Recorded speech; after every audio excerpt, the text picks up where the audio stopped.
Once, in a serene mountain village in Japan, there lived a young monk named Haruto.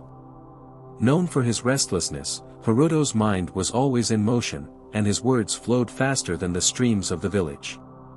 He often engaged in debates with the other monks and searched for answers in texts, conversations, and the teachings of others.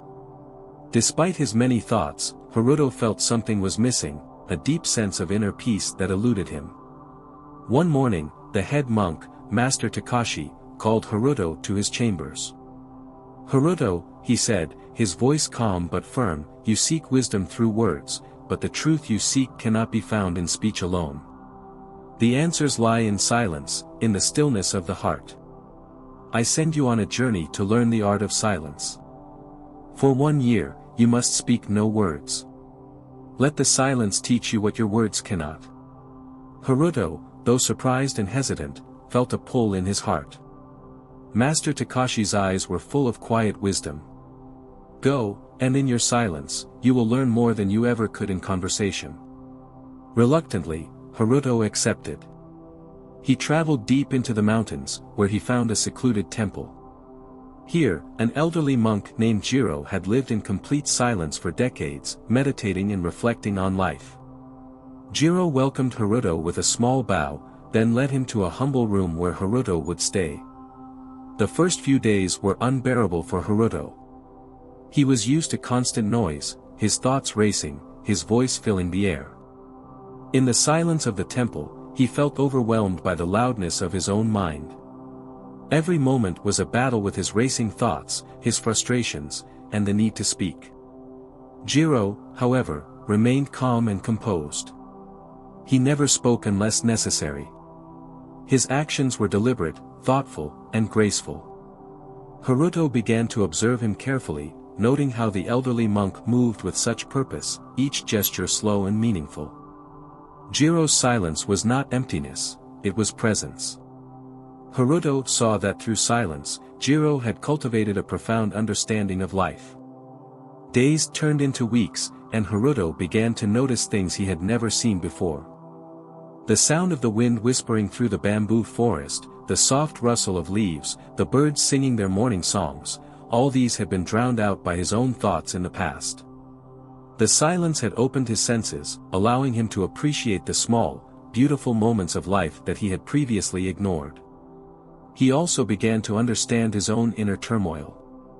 The constant chatter in his mind was a reflection of his need to control everything around him. By embracing silence, he started to let go of that need, learning to be present without interference. The storms inside his mind began to quiet, and for the first time, he felt at peace. As the year drew to a close, Haruto stood by a small pond near the temple, gazing at his reflection. A storm began to form in the distance, and soon, heavy rain poured down, washing the earth. Haruto took shelter under a large pine tree, his thoughts turning inward. In the midst of the storm, he realized that the silence had taught him something profound. He had learned that true wisdom came not from speaking, but from listening, to the world around him, to the people in his life, and to the quiet voice within his own heart. When the storm cleared, Haruto returned to the monastery, feeling lighter and more grounded. Master Takashi greeted him with a warm, knowing smile. "Haruto," he said, "what have you learned on your journey?"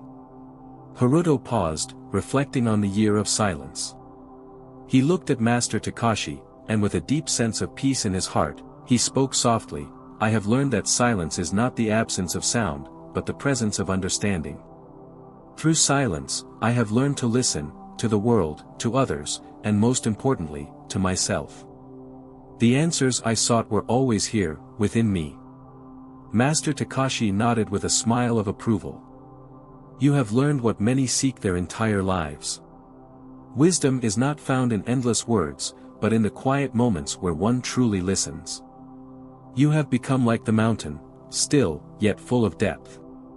From that day forward, Haruto returned to his studies in the monastery, but his approach to life had changed. He no longer sought wisdom through endless conversation or external teachings.